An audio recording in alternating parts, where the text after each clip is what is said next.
music's on us on WCAB.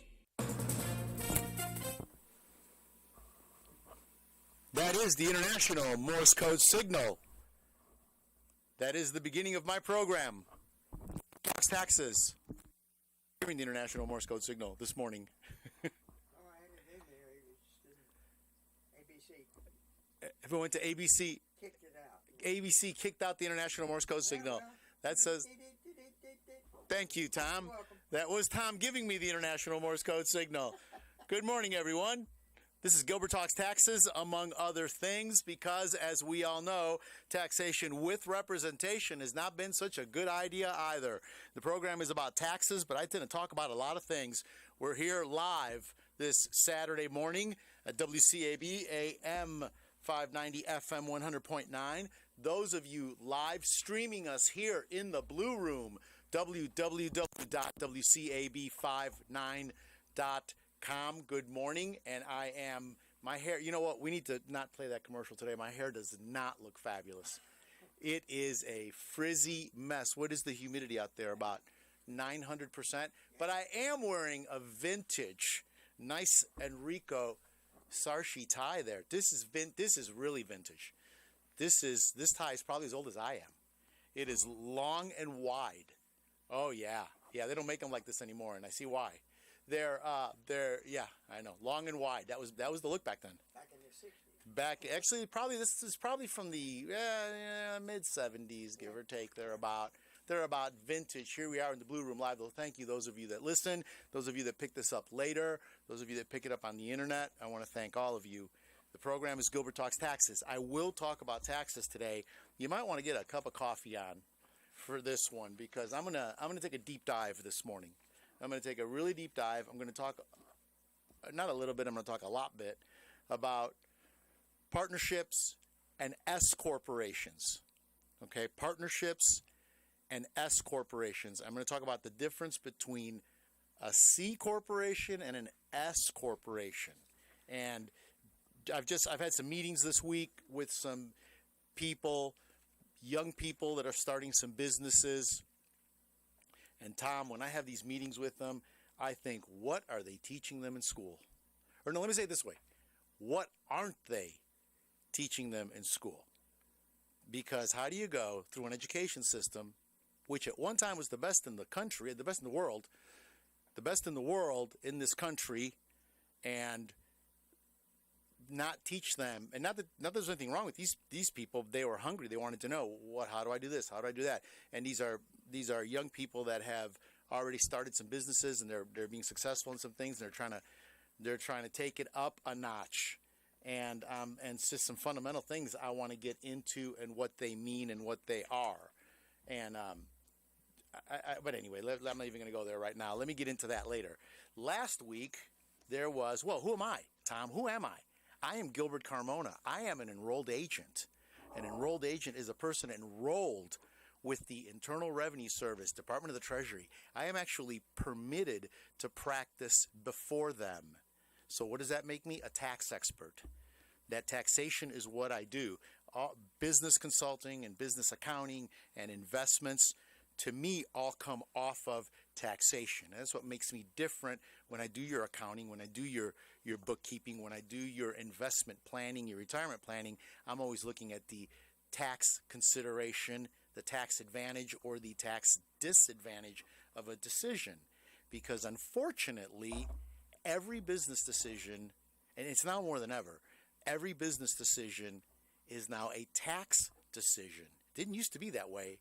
Even the insurance you buy and how you buy it and how you do the most basic things now affects your tax return.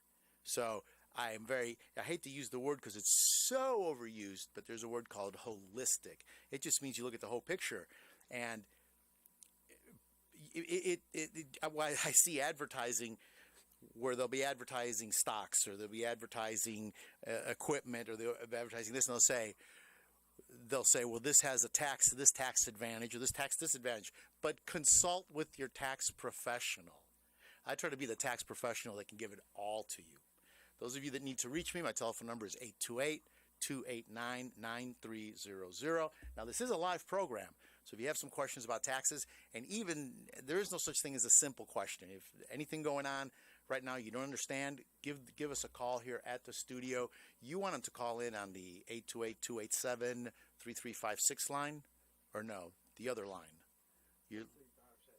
So 286-3357. I used to have it right here on a little sticky. Somebody took my sticky away. That's okay. I don't need it. 828 there's two lines. 287-3356. Okay. And you're ready for them, Tom? You got lots of scrap paper over there? Okay. Make sure to get some ink on that quill. We're gonna take a deep dive. Thank you, Tom. Tom's ready. Tom's ready for your questions. He will write them down and I will answer. And a lot of you reach out to me during the week, and that's great. If you need to send me an email, gilbert@gilberttalkstaxes.com. But the closer we get to the end, to that April 15th deadline, the longer it's taking me to answer those emails and get back to people. But I do, I got staff that can stay pretty on top of it. Had Emily with me last year, help me, Lord, had Emily with me last week. Emily got her master's degree last year and passed her EA. She is the newest EA. So now there are 2 enrolled agents at Gilbert Carmona EA Tax and Financial Practices. And that's a big deal because there's only, and I just got this number from the IRS. I used to say there were only 47,000, 46,000, 45,000. The IRS never really published how many enrolled agents there were in the country. So as a federally enrolled agent, Internal Revenue Service enrolled agent, we can practice all 50 states, and we can prepare tax returns for any person that's got to file an American tax return all over the world. So I literally have clients in about 12 countries that I do their tax returns, file tax returns. Most of them are Americans working overseas. That's typically what I have, although I do have foreign investors that have mostly real estate holdings or investments in this country. They're investing in this country, and they have to file a tax return.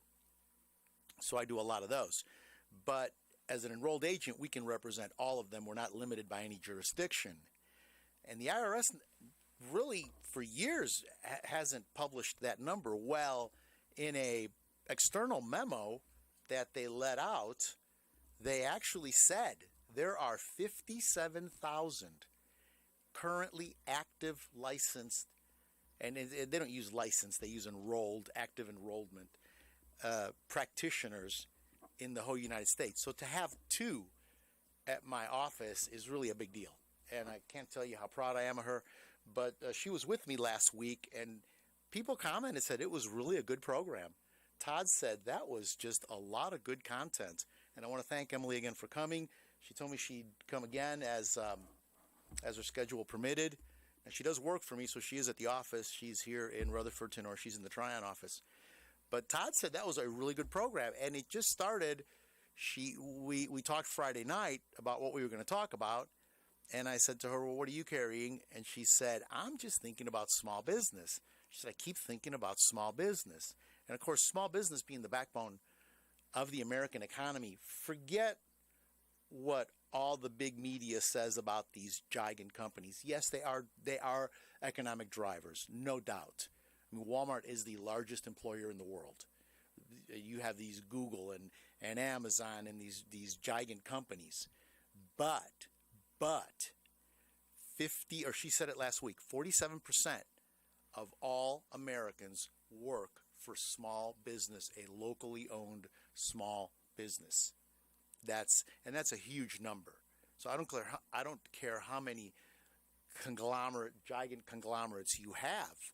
The backbone is still locally owned small business. And that's always been the secret of the Japanese economy, Tom. I don't care how big Toyota and Honda is. What they don't tell you about is they have a network of people producing their products at the local level, cottage industry. Many of them, and this was even back in the heyday of it, the 90s and the early 2000s, there were a lot of the sub-assembled parts, the buttons, the little rocker switches, the toggle switches on the dashboard. A lot of those parts were assembled by cottage industry in their homes for Honda, for Toyota, for Yamaha, for all these big companies. They had people, yes, they have robotics and they have these giant manufacturing facilities, but there's a lot of work that still has to be done by 10 fingers. And they had a network of it. And they would never talk about that. They always wanted their image was this giant company, but that wasn't the truth. The truth was they were doing it at a very small level. So we talked about this, supporting your local business, and then that was the program last week. And I want to thank everybody that called us and commented and how much they enjoyed it. And I will have Emily back. Now, let me talk about refunds, because that's what people want to hear about, really, when they tune in. They want to hear about, where's my refund? What is happening with refunds? They've been coming pretty quick this year. We've actually been surprised. People have been getting their refunds 8, 9, 10 days, 11 days. Why? We don't know.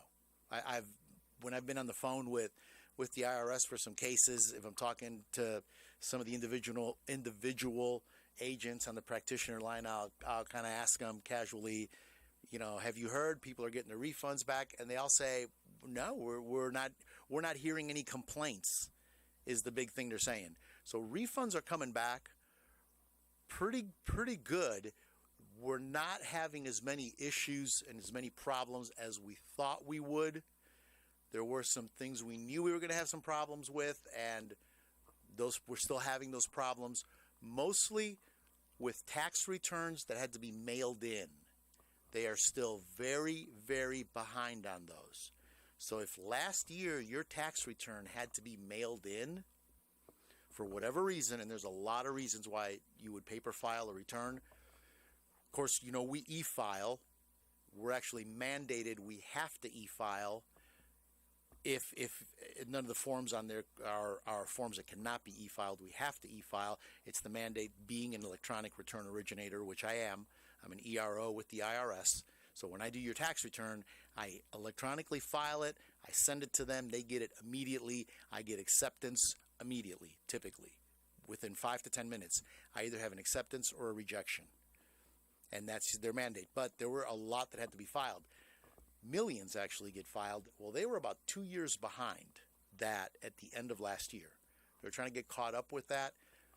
People are contacting me saying they're just getting their refunds now from tax returns that were filed late in the year last year. So they are getting it done. They're moving along. Oh yeah, Tom's eyebrows just went up. Yes, it's taken them that long. Actually, there are people who got their refunds this year faster than they did than last year's. But a lot of people learned last year, don't wait till the last minute, I think, because there's been an early rush this year. Tax returns have been coming back. North Carolina's been running a little slow. South Carolina's been pretty quick. Other states have been getting their refunds out pretty quick, and we've had very few problems.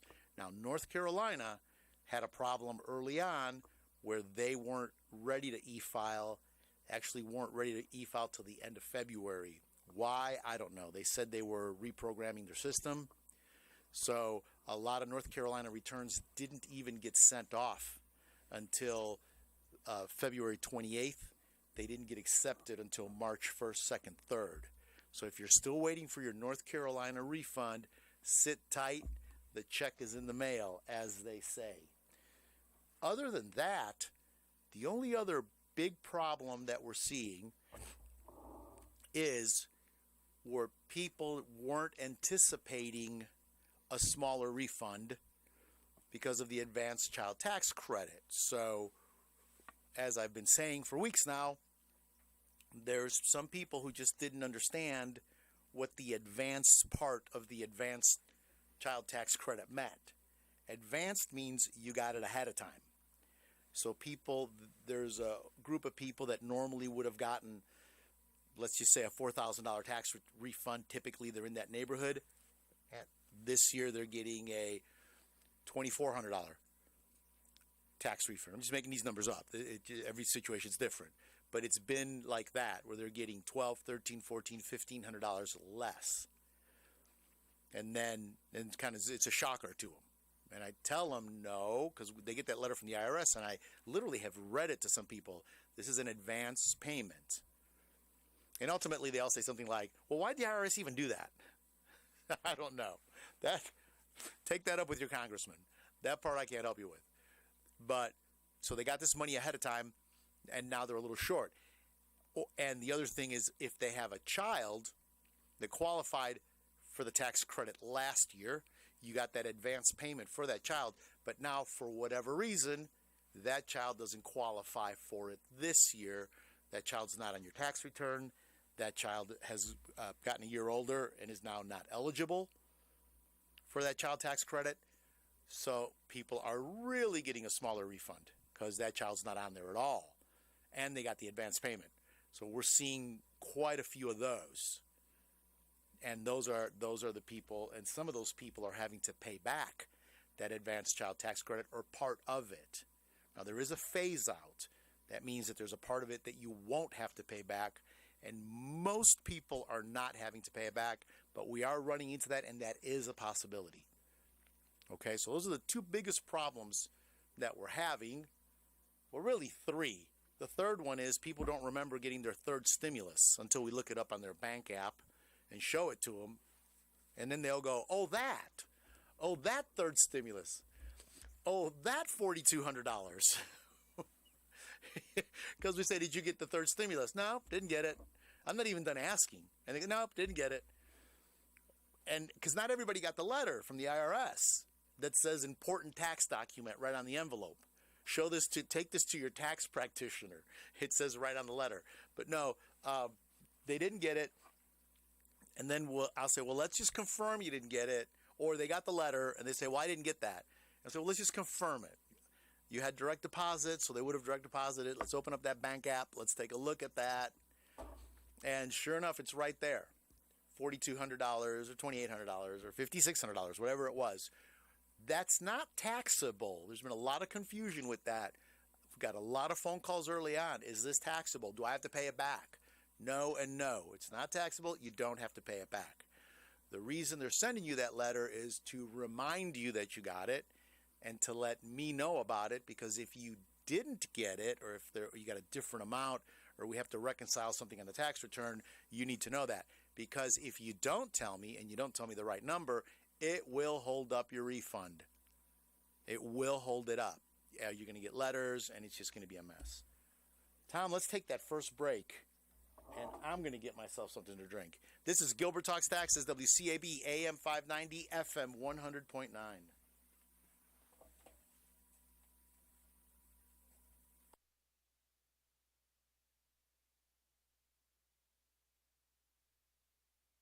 Can I say that? Because I go to Robin Saunders at RSL Salon. Whether it's a good haircut, a pedicure, or a manicure, you can count on RSL Salon. Call Robin at 828-289-9110 because everyone deserves to look fabulous. People come up to me and say, Gilbert, thank you for doing my tax return, and thank you for getting me that big refund. Do you have any ideas what I can do with that refund? Oh, yes, I do. Take that refund right over to NC Tractor and Farm Supply, talk to Phil, get you a brand new shiny red Massey Ferguson. That's NC Tractor and Farm Supply, Railroad Avenue. You can call Phil at 828-429-5008. By the way, mention you heard it on Gilbert Talks Taxes. I'm hoping he'll give me a discount when I go buy my brand new shiny Massey Ferguson tractor. Hi, I'm Sandra. My husband Peterson and I own Precision Detail and Tint. We invite you to come to our new location at 620 U.S. Highway 64, Rutherford, on the corner of Silvers Lake Road and Highway 64. Whether you need specialty detailing for your car, RV, or boat, or window tinting for your automobile, or home or business, we can help you. Voted Best of Rutherford County for 11 straight years, you will know you will get quality work at a good price. Stop by for an appointment or call 828-245-8889. We're open Monday through Friday 9 to 5 and Saturday 9 to 1. It is the International Morse Code Signal. We are back. The program is Gilbert Talks Taxes. I am Gilbert. Thank you for tuning in this Saturday morning. What is the temperature outside, Tom? 55. 55 degrees outside, and the humidity is about 900 or something like that, and it is burning up in here. It's all these electronics in here. This is a hotbed of activity in here, literally a hotbed of activity. And these are probably the old vacuum tubes, right? I don't want to say this equipment's old, but Not 1947. it's not 1947 equipment, but it's yeah. No, it's hot. It throws off some heat. Those of you live streaming are watching me melt in the Blue Room, www.wcab WCAB59.com. I get all these call letters mixed up. Thank you for tuning in, and those of you picking the program up later, thank you so much for tuning in. This program is totally, by the way, I mean, other than the notes I bring, this is unscripted. As you can tell, they're all at home going, we know, we can tell.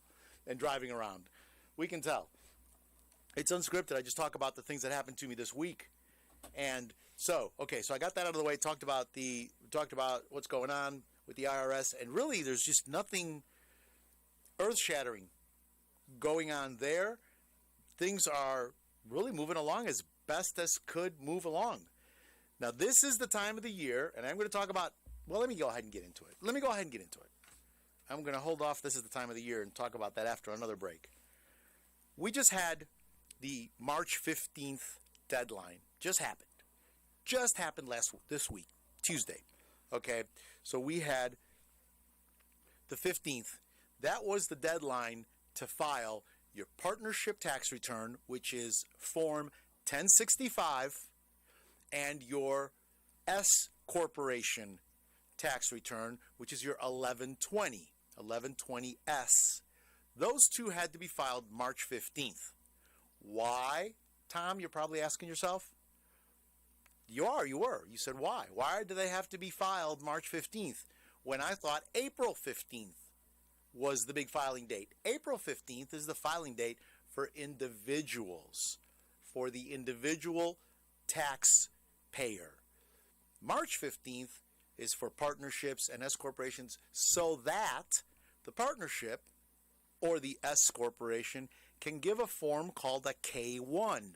That's K as in Kevin, as in kilo, K1, to the partners or the members. So if you're a partnership and you are in a partnership, you are called a partner. So it's called a partnership. If you are in an S Corp, S corporation, you are a member. Now, we almost always associate S corporations with an LLC, but it can be an Inc. Okay, it can be an Inc. And there's all kinds of other structures that you can create that are going to file a tax return, an 1120S, S corporation tax return. So entity and tax form are two completely different things. Okay, why?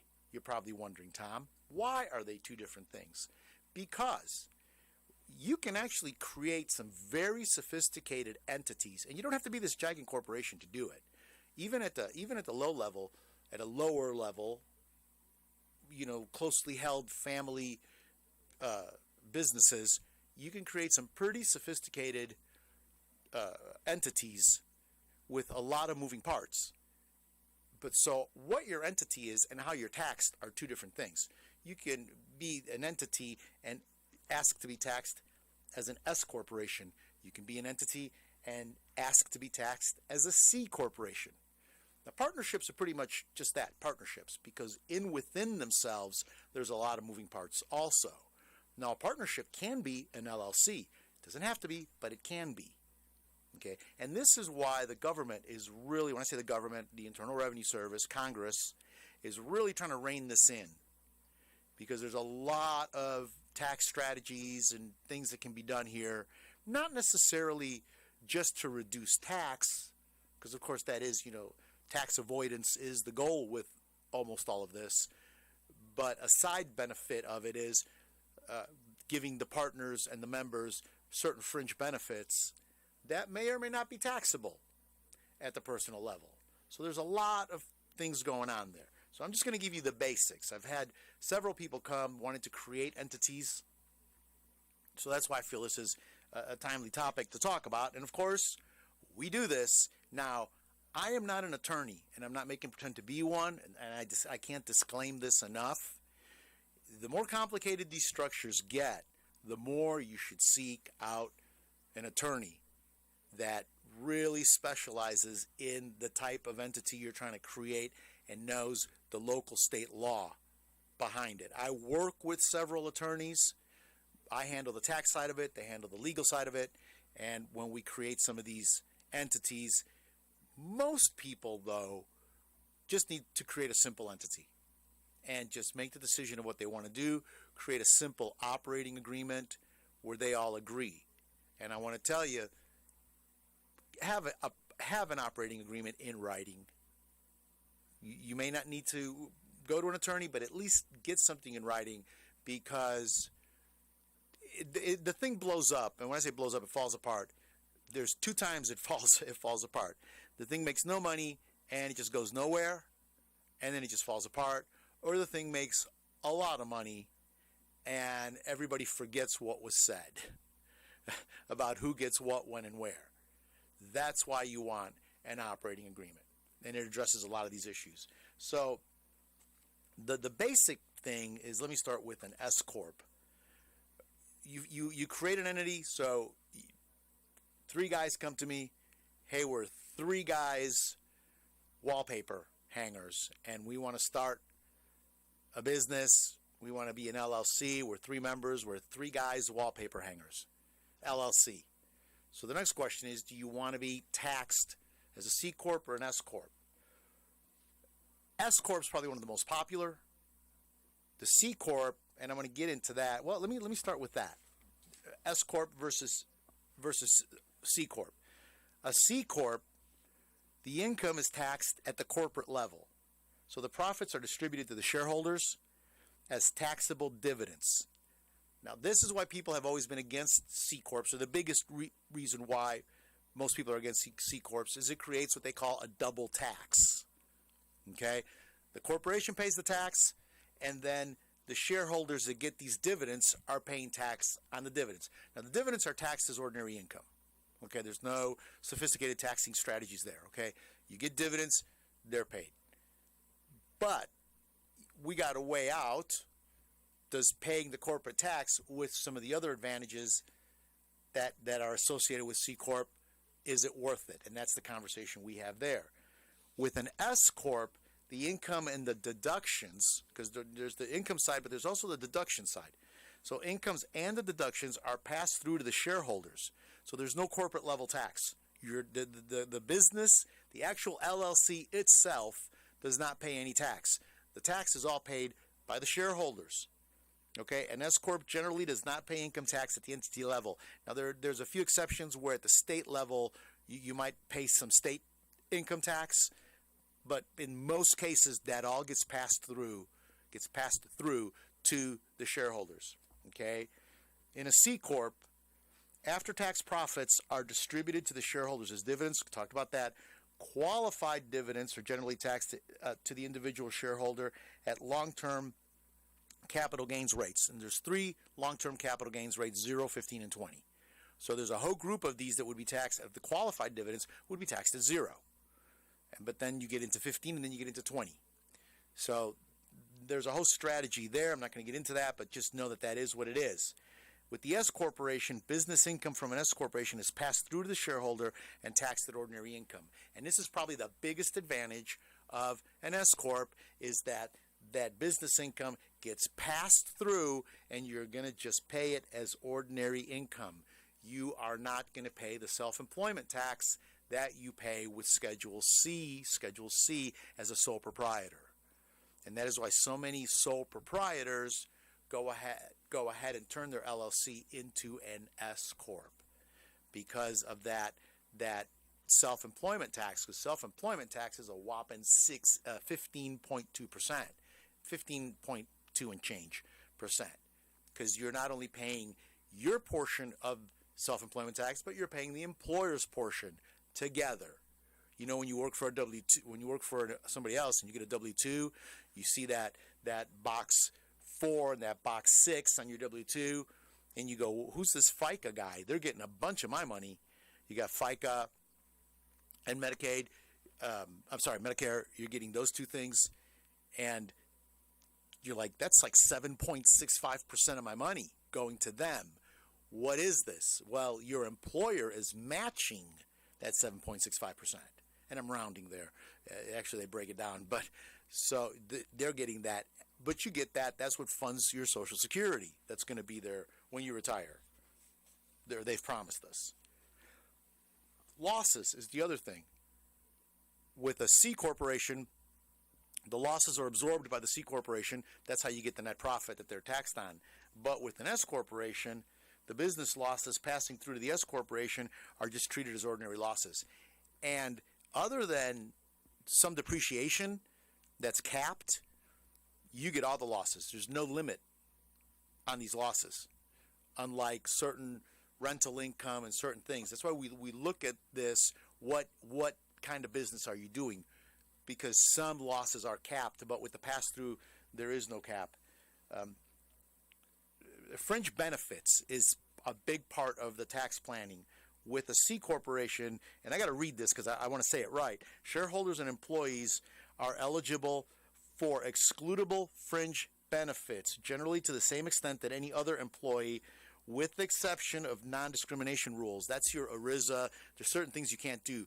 Owners of the company can't discriminate and give themselves fringe benefits that they don't make available to everybody. So when they set up a 401k, as an example, that 401 has to be available to everybody equally. I can't create a 401k that favors me as the 51% shareholder and the rest of you get whatever.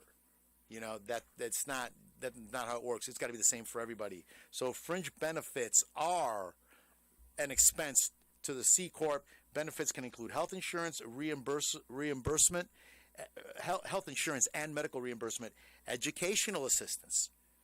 The C Corp can pay for college. It's just got to pay for everybody's college. You can't just pay for a few people's college. Okay? Life insurance and all kinds of other fringe benefits. With an S Corp, shareholders and employees are eligible for some excludable fringe benefits. Benefits added to the taxable wages of W-2. So they're added to the wages, and then you get into this whole, if you're more than a 2% shareholder, there's limits. There's limits on accidental and health insurance plans. Insurance is capped at $50,000. Meals and lodging, and for the employee's convenience, there's all kinds of rules about what you can do, way more than there are with the C Corp. But again, you're passing that on through to each individual shareholder, each individual member, so it's going on his personal tax return. So you almost have to look, when I'm setting these up and we're having this conversation, so when the three guys' wallpapers come, I talk to each one of them and I say, well, what is your, because everybody comes and they say, Gilbert, what's the best? What's the best? Well, the best is, it depends. The best for you may not be the best for him. So we have to stop and look at all that. Now, here is the big thing with C Corp versus S Corp is that corporate tax. And you hear a lot about this in the news. We had one of the highest corporate tax rates in the world for our corporations, C Corps. That's why these corporations were setting up headquarters in other countries. And that's when Trump was president, he kept talking about bringing that money back by lowering their rates, and he did. He lowered their rates, made it one of the lowest corporate tax rates in the world, and these corporations did start bringing their money back here, and they did start investing, and they did start opening up more manufacturing. Unfortunately, that was short-lived. We do have a low environment. How long is that going to last for? I think it's going to stay that way for a while. So we were looking to convert some S Corps into C Corps. Okay, I told you to put out a cup of coffee, Tom. I said, get that coffee on. But these are conversations we need to have. If you're considering creating an entity, don't just go online at the whatever state and create an LLC because that's what Google told you to do. There is a method to this. There is a conversation you need to have, and there is a way to set it up that is advantageous right from the start. Now, these entities can be changed. I've talked about this for years. I say, have a meeting with whoever you're getting advice from and look at it. I have people come to me all the time. They've got an LLC that was set up 30 years ago, 20 years ago. And when I ask them, why did you do it? Most of the people don't even remember why they did it. Somebody told them to do that. Because I'll look at it and I'll say, you need to do this, this, this. I had somebody just this year, well, actually, they came to me last year, and I said, why are you doing that? And he said, well, this is what somebody set up for me 15 years ago. I said, you're paying way too much tax. And they said, what do I need to do? And I said, this, this, this, this. And we actually did it last year, implemented it, did the tax return this year, and he saved about $18,000. I'm not saying you're going to save $18,000, but I'm saying this is the kind of money that you can realistically save. Just by having a different entity, just by structuring it a little differently. We did all the paperwork, we did everything correct, and he was shocked. He was just shocked. He says, why didn't nobody tell me this? I said, well, because you didn't ask. I mean, you've got to stop and think, what is this thing I'm doing? Okay, Tom is starting to shift. See, I know that shift. I know my engineer's body language. That means it's break time. Yeah, I know. Todd does all kinds of things like this. Todd's got all kinds of hand signals. Okay, so did I say enough about it? There are some other advantages to S Corps. The liability protection, of course, is always the reason. The pass-through taxation, no self-employment tax. I hit on that. Now, give me one more minute before we get into this. I know we'll double up on the commercials in a minute. Give me 1 minute. I'll wrap this section up. One of the I don't want to call it a disadvantage. I want to call it just something you need to be aware of. Is with an S Corp, you can only have one class of stock. There is a rule of one class of stock. So everybody goes, oh, that's simple. I got one class of stock, meaning you don't have different tiers of stock. Okay, and you think, look, we're a mom-pa operation. We're simple. What happens is when you go to sell your business or you pass it on to the next generation or you've got some other members coming in, it might be your son, it might be a family member, it might be an outside person, you can inadvertently create another class of stock. So you need to be aware because that can negate the whole structure and these things can fall apart in an IRS audit really quick. And the whole thing falls apart. Let me just say it that way. I can get into a lot of the blow by blow of what happens, but let me just say there is a one class rule that needs to be looked at, and that basis needs to be really tracked because these corporations can make loans to the members, they can make loans to the partners can make loans, and it all affects your basis. So these things need to be tracked. Okay, let's go ahead and take that break now that everybody's like, okay, Gilbert, stop already. We want to hear about our refund. That takes care of that. And if you have any questions about this, you want some more advice, don't hesitate to call me. We can set up a meeting. Right now I'm focused on tax returns until April 18th. It's been extended this year, because Friday is Good Friday the 15th, so the filing date is April 18th this year. But I like to have these meetings in the spring and the summer. We can set these things up and see what the best entity for you is. You can give me a call at 828-289-9300. Make that appointment. Tom, let's take that break. This is Gilbert Talks Taxes, WCAB AM 590, FM 100.9. This is Gilbert. I want to tell you about Jesse James Railroad Express at 531 Railroad Avenue in Rutherford. It's a great place. Jesse's a good friend of mine, and I encourage you to stop by and support him. On Mondays, he's doing a 99-cent hot dog, mustard, chili, and onions. When you go, tell him Mr. Fabulous himself sent you. I want to tell you about a little-known Rutherford County gem, Integrity Marble and Granite, located at 287 Shiloh Road in Forest City. They are the premier stone fabrication company in the western North Carolina region. They specialize in granite, marble, and natural stone, offering complete design and installation. Their design center and Kohler showroom features vanities, decorative accessories, bathroom, and kitchen fixtures. You do not have to go to Charlotte or Asheville for this kind of quality. We have it right here in Forest City. Stop in their showroom and browse their beautiful displays, or you can call 828-247-8801 for a free quote. You can also go to their website, www.integritymarblegranite.com, and look at the pictures and see samples of their available materials. Now, mention you heard it on Gilbert Talks Taxes, and they will give you $100 off any sink purchase. That's Integrity Marble and Granite. This is Kimberly. If you owe the IRS for prior years or you have unfiled tax returns, don't call those national toll-free numbers.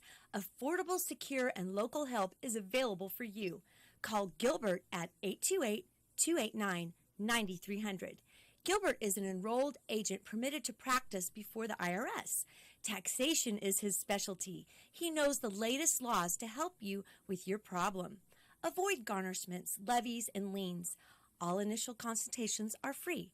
Call Gilbert at 828-289-9300.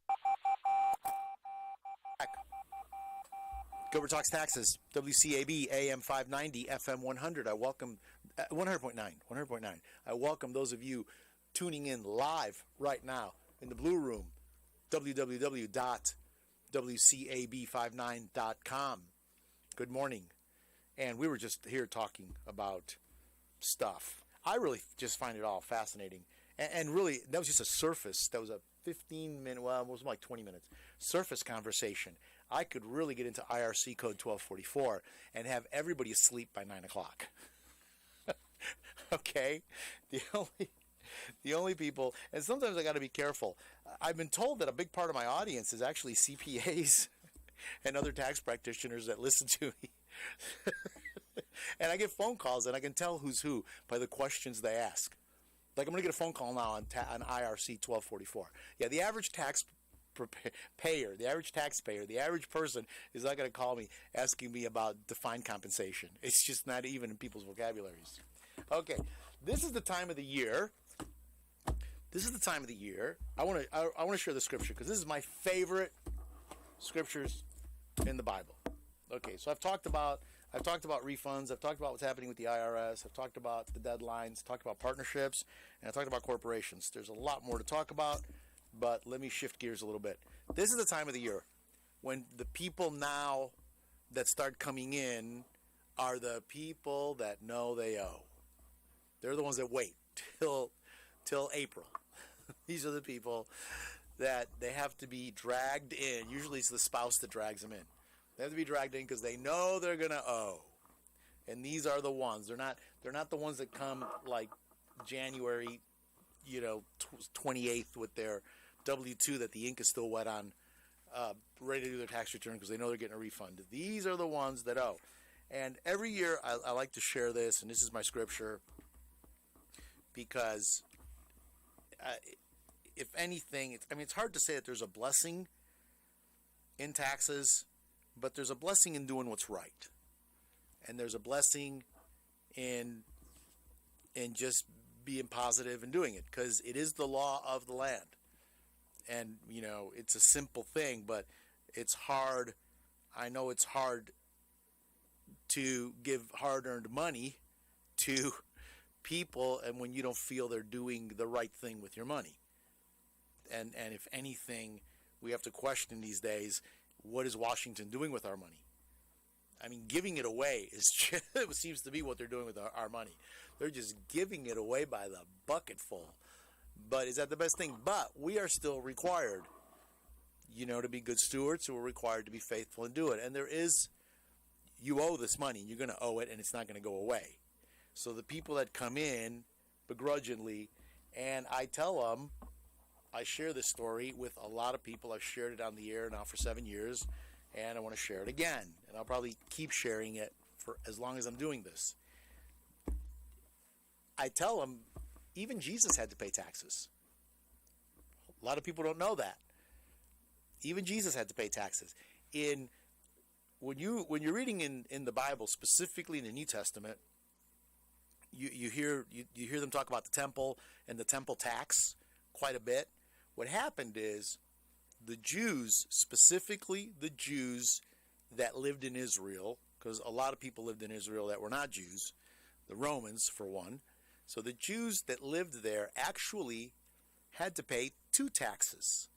By their own law, they had to pay the temple tax. Okay? And then by Roman law, they had to pay Roman tax. And one thing that we know, if anything's been recorded in history, it's about Roman tax and taxes and how they handled their whole taxing system. It was pretty sophisticated, actually.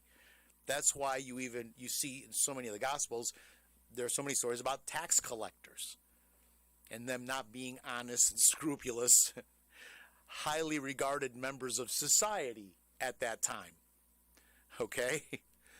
They weren't. So, as a matter of fact, they were really looked upon badly. Okay, so we're not going to get into that. But, so they had to pay the temple tax. And the stories in Matthew 17, 24 through 27. And in Matthew 17, I'm going to start in 24. And I'm reading out of the Amplified Bible. When they arrived in Capernaum, that's a tough one to say on Saturday morning. Capernaum, the collectors of the half shekel, the temple tax. So that was the temple tax that all Jews, not just people who lived in Israel, but the Jews that claimed to be Jews, they paid the temple tax. So the collectors of the temple tax, the half shekel, went up to Peter and said, "Does not your teacher pay the half shekel?" Now they were really, they were trying to trap Jesus. They were trying to get him to say something wrong. They were looking for a reason to kill him. And this was as good a reason as any for them. Does not your teacher pay the temple tax? And I'm convinced Peter said this totally out of faith, because he obviously didn't have the money. He answered, yes.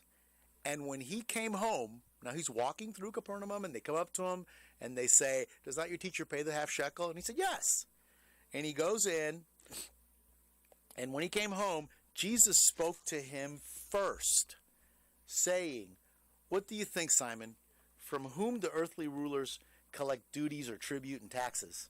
From their own sons, or from others not of their own family?" And when Peter said, "From other people, not of their own family," Jesus said to them, "Then the sons are exempt. However, in order not to give offense and cause them to stumble, to cause them to judge us unfavorably or unjustly, go down to the sea and throw in a hook. Take the first fish that comes up, and when you open its mouth, you're going to find there a shekel. Take it and give it to them to pay the temple tax for me and for yourself." So people call me now this time of the year, and they'll say, "I owe whatever, fill in the blank." I mean, for some people, it's a couple of $100. They don't have it. It might as well be a couple of thousand. For other people, it's 5,000, 10,000, whatever you owe. And they say, "I don't have it. What do I do?" First thing I tell them to do is, well, pray. Pray for your fish. Pray for your coin. Because I really, and I've shared the story with people, and they say, "Well, do you believe that really happened? That's just a story in the Bible. And how could a fish, and I just tell them, stop it. Stop it. These are spiritual principles. Just stop it. Jesus said, go down there, throw a hook in, the first fish that comes up, take that shekel, pay your tax and pay my tax." So I tell them, pray for your fish. Let's pray for your fish. I'll pray with them. Let's pray that God shows you how that money's going to come in. That money may come in from a job. That money may come in from somewhere. That money may come in, somebody may give it to you. We may do a payment plan that's affordable to you. The IRS does have that. North Carolina does have payment plans. There are many ways. But pray for your fish. And that's what I tell people. If you owe that money, pray for your fish, pray for that half shekel. And then the other thing, this just kind of came to me, is some people will say, well, and they'll get into this whole, well, I don't know that I should, have to pay that level. No. Let me go to Mark 12:17. Let me go to Mark 12:17. I just told you how the Jews were taxed twice. They had to pay the half shekel. They just had to give to the temple, and they had to pay Rome, the tax levied on Rome. Mark 12:17 So they were trying to trap Jesus. Yeah, we're going to take that break real quick, Tom. Get your finger on that button. 12:17 is the story, but the background on that one is they were trying to trap Jesus again, trying to trap him, looking for an occasion to kill him. Real simple. They wanted to kill him. So they came up to him and they said to him, is it right that we pay the temple tax and we pay Caesar? Who should we pay? You know, we're paying all these taxes. They were basically complaining about all the taxes that they had to pay. And Jesus asked them to take out, because he knew their hypocrisy. And he knew it was a test. And he said to them to take out a coin. And they took out a coin, and he said, whose image, whose inscription, is a better translation, says whose inscription is on that coin. And they looked at him, they said, Caesar. And in 17th, Jesus said, pay to Caesar the things that are Caesar's, and to God the things that are God. Let's take a break. This is Gilbert Talks Taxes, WCAB AM 590, FM 100.9. I want to tell you about another great local business, Forest City Concrete and Grading. Call Sean at 828-447-5949. Sean is a licensed general contractor. He can do your job from site development to completion. That's Forest City Concrete and Grading. Call Sean at 828-447-5949 and tell him Gilbert Talks Taxes sent you. This is Gilbert. I've made a career out of helping businesses. Something else that can help businesses is a good sign. Let me tell you about DS Signs and Graphics right here in Spindale. Whether it's outdoor signage, banners, printing, or promotional items, call Alex at 828-286-4900. And remember, a good sign is good business. This is Christy Carmona, and tax season is here. Gilbert and I prepare all tax return forms. Personal 1040s, corporate 1120s, 1120Ss, partnerships, estates, trusts, and not-for-profit returns. From the simplest returns to the most complicated returns, we are committed to quality, secure, and personalized service. We have 2 locations, one in Rutherford and one in Tryon. So call us today at 828-289-9300 to make your appointment. And new for this year, we have with every 1040 personal tax return, it includes at no extra cost $1 million of tax audit defense and ID protection. So call us today at 828-289-9300. Gilbert Talks Taxes. We are back. WCAB AM 590, FM 100.9. Those of you live streaming, thank you. If you need to get me, my telephone number, 828-289-9300. Call my office, make an appointment. We are doing tax returns. So I was having a history lesson here during the break. We should just keep the program going. We should just not even take breaks. We should just keep talking. The whole program could be like a 1 hour break. So a lot of people don't know, but I actually have some of these shekels, half shekels. There's a lot of them. Collectors have them. They're still around. They made millions and millions of them. They're actually silver. And the half shekel was a lot of money back then. But there was even some fake currency. People talk about our government today printing paper money, but they did it back then. Rome actually, when things started to get bad for them about 600 AD, they started making copper coins with still the same shekel and half shekel and whatever other denominations, drachmas and denarii and all those other words that they use. But the original ones used during Jesus' time were silver content. I've got about 12 of them from 285 AD. There's quite a few of them, and they're actually very common, especially in Europe, because Rome owned so much real estate. Their currency was spread over such a large area. But yeah, Jesus paid taxes. That was the whole point of all that. That's the conversation we got on. Okay, we have 5.5 minutes left. Let me tell you the warning that I have for people. Let's talk about tax planning in the last 5 minutes. The warning that I have, that I'm seeing, It has to do with child tax credit. It has to do with earned income tax credit. And it really all the credits, the education credits. I don't see Congress doing anything earth-shaking with tax law right now. And this is all, the last 5 minutes, this is all Gilbert speculating. Gilbert speculation here. Okay, but I want to say this to prepare some people. You know, it's just my read on things. We've got an election coming up. The Democrats are worried because they're going to lose control. Well, it's pretty much a given they're going to lose control. They're going to lose. They're in for historic shellacking in November. If we have any left, it'll be a miracle. Only in like ultra strong places will they not get voted out. But all the fringe places are for sure going to be gone. The flip's going to be large. So I'm not seeing any major tax law changes coming. We'll have the usual bunch of extenders in December. But what I'm thinking and what I'm seeing, and this is the warning I have, is we've got inflation. We've got a labor shortage. We've got companies, even local small companies, paying historically high wages. Okay? So what does that mean? Child tax credit, earned income tax credit, education credits, energy credits, all these credits that usually create the big refunds for people have a phase out.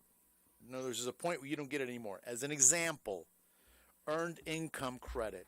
If you're married filing joint and you have one child, just one child, that credit phases out at $48,000.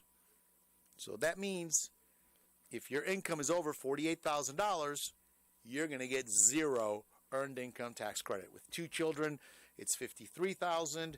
With two children, it's $53,000. With three children, it's $57,000. Okay, and then whether you're single, had a household, qualifying widower, all these, they all have a phase out. Okay? Well, there are people working jobs that were traditionally minimum wage, close to minimum wage jobs that are now today paying $17 and $18 an hour. Somebody told me that the place where he works at is starting people at $16 an hour. That was a job that they used to start him at 10. And his wife, they both work at the same place, his wife just got a $3 an hour raise. So that's the kind of money that they're paying because they've been there for years and the company's afraid they're going to leave. They want to keep everybody, so they gave everybody pretty big raises. So what does that mean? That means that this couple that normally might have been making $40,000 next year is going to be making $60,000. So they're going to phase out of earned income tax credit. So people that are, and this is the warning I have, rethink your refunds. Because people that traditionally, because they have children and they get these credits, have very low withholding because they know they're going to get earned income tax credit or they're going to get child tax credit or they're going to get whatever other credit. You might want to rethink that because I'm projecting some of these numbers going forward. And where this year they got again, I'm just making numbers up. Everybody's different. Where this year they're going to get a $4,800 refund. Next year, specifically, I crunched some numbers on some people that where this year they're getting $4,200, $3,800, $3,600. Next year they're going to get $1,400, $1,500. I just don't think Congress is going to raise these thresholds. I think they're going to have election year paralysis. That's just my call on it right now.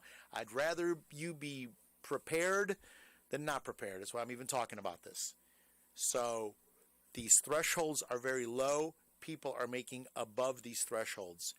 And even some of the higher thresholds like the child tax credit, American Opportunity Credit, where married filing jointly, the threshold is $160,000. Well, for single and head of household, the threshold is between 80 and 90.